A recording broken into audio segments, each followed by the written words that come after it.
Okay, a very blessed morning pa rin naman dahil 11 something pa lang, or should I say magi-11 pa lang ng umaga, ano po, at akin pong bibigyan ngayon ng linaw yung kaibahan ng second coming sa rapture.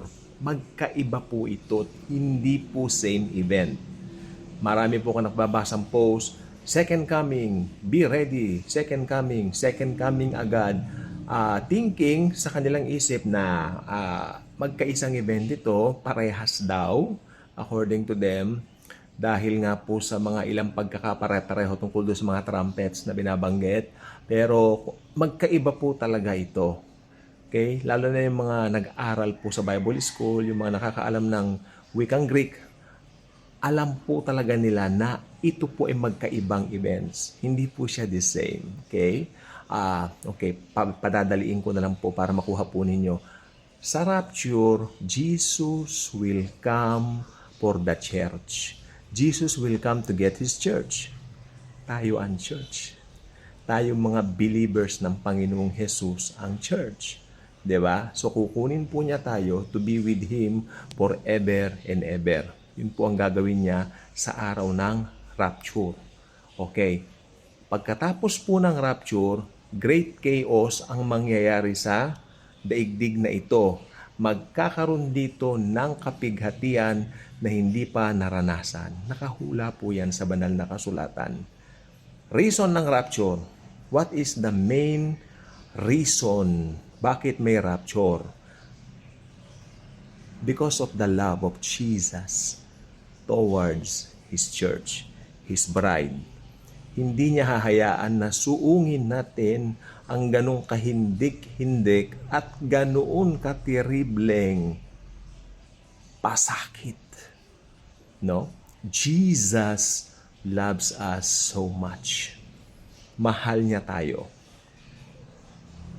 Pag na-rapture na po tayo, again, nasabi ko na po kanina, great chaos ang mangyayari din sa ibabaw na ining mundong inewa.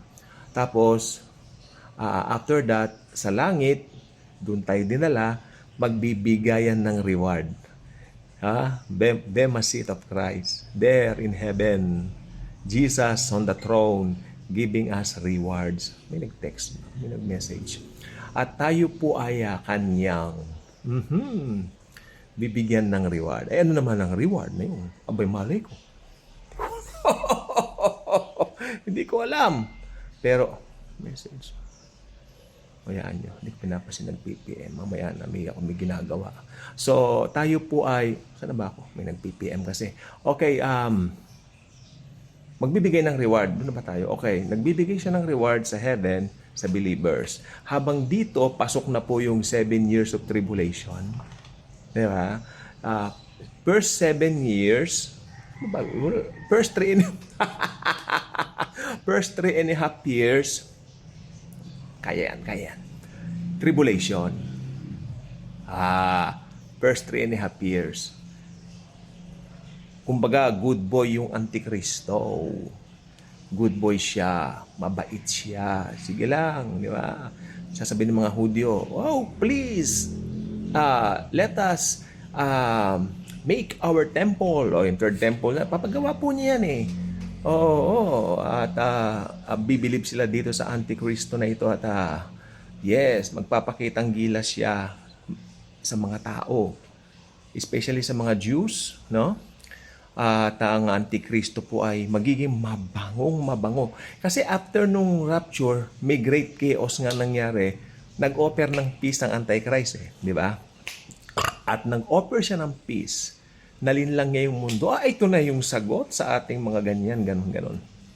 And, ayun, nalinlang nga ang sandaigdigan na at ang terrible pa nito, nagkaroon po ng tinatawag na dahil nakita ng Antikristong sikat siya, gagawin niyang mandatory ngayon yung mga bagay-bagay na nasa mind niya. Pero bago niya po gawin yon, papanik muna siya dun sa pinagawa niyang third temple para sa mga Hudyo. At anong gagawin niya? Sige nga, ayun, itatampok o itatanghal niyang siya ay Diyos. Malamang, siyempre, malamang sa malamang, maraming mga tao ang aayaw doon. Dahil alam natin sa Bible, sa Great Tribulation, may mga maproproduce na saints o tribulation saint. Di ba? Yung mga sa tribulation, sila po yung makakakilala sa Lord. Yun. So magtatago ngayon sila. Tapos yung Antikristo ngayon, ipapatugis sila. Sandali nga po pala, pag umakyat na po yung Antichrist doon sa tinatawag na temple at iproproklama niyang siya ay Diyos, pasok na po yung Great Tribulation. Ito po yung second part, no? Yung tribulation, Great Tribulation na. Pagkatapos, anong mangyayari? Okay, so syempre, tribulation na ngayon. Yan na, papatugi sila. Pero ang nag-provide ng Panginoon ng isang pagtataguan ng mga Hudyo during that time, ito yung Petra. Hindi Petrang kabayo, Petra. At doon po sila sa Petra sa loob ng ilang panahon hanggang magapi ng yung Antikristo sa second coming ni Lord. Okay?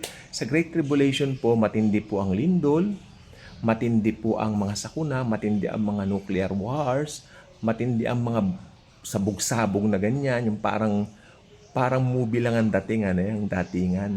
Pero ano yun, totoo po yun, talagang matindi yan, no? Chang, wag niyong pangarapin, no?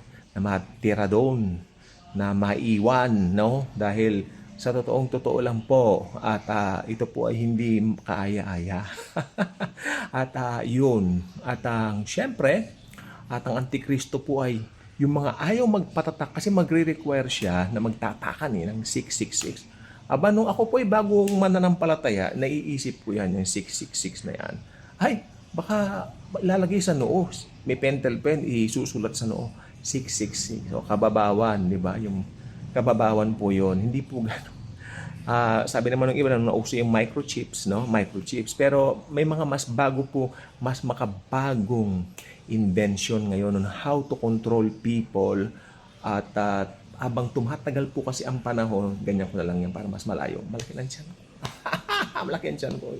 So, ibig sabihin, habang tumatagal po kasi, yes, maraming gadgets ang lalabas. Ngayon nga, maraming naglalabas ng cellphone. May bagong cellphone ngayon, mamaya luma na. Di ba? Tingnan talaga ang mundo nagbabago. So, lalo na noon, by the time, meron ng paraan to control people in a very smart and quickest way to do it.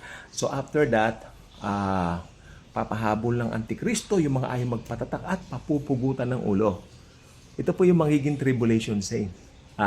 Magiging tribulation saints po sila at sila po ay, sabi po na aklat ng Revelation, silang mga pinugutan dahil kay Jesus, kay Jesus. Sila yung mga pinugutan dahil kay Jesus. So, sila po yan. Sila po yung mga yan, no? At mangyayari po nito, dahil gayon na nga po ang pangyayari, at diretso po sila sa langit. Saints na po sila. Believers po sila, no?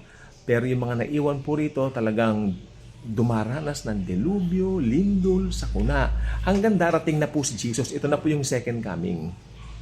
Okay, sa katapusan niya ng 7 years sa kapangkalahatan, sa pangkabuuan, tapos na po at darating na ang Panginoong Hesus, kasama niya ang kanyang mga hukbo. Alam niyo siya yung mga hukbong yon nasa likod niya? Sige nga. Kaya, tayo po yun. Tayo mga mananampalataya niya, mga believers. Tayo po yun. Nasa likod tayo ng Panginoon. Para maghari siya ng 1,000 years sa mundo, sa kanyang headquarters sa Jerusalem. Doon niya i-establish yung kanyang trono. Yan po mangyayari doon. Yan po ang mangyayari during that time. Ayun po yung second coming na tinatawag. Okay? Magbabalik po siya sa Mount of Olives kasi dyan po siya huling umakyat. Mount of Olives sa Jerusalem po siya babalik. So, yan ang kaibahan ng rapture, second coming. Ang rapture, darating si Jesus para kunin ang kanyang church. Di ba? Sa second coming naman, darating si Jesus together with His church, the bride of Christ. Tayo po yon. Okay? So, pag ikaw ay mananampalataya ng Panginoon, ninablit ko siya kung yan, congratulations, dahil tiyak, makakasama ka sa rapture at makakasama ka sa second coming ni Jesus pagbalik. Para maghari tayo kasama tayo maghahari, maghahari tayong kasama ni Cristo sa Jerusalem. Tatanghalian na po ako. God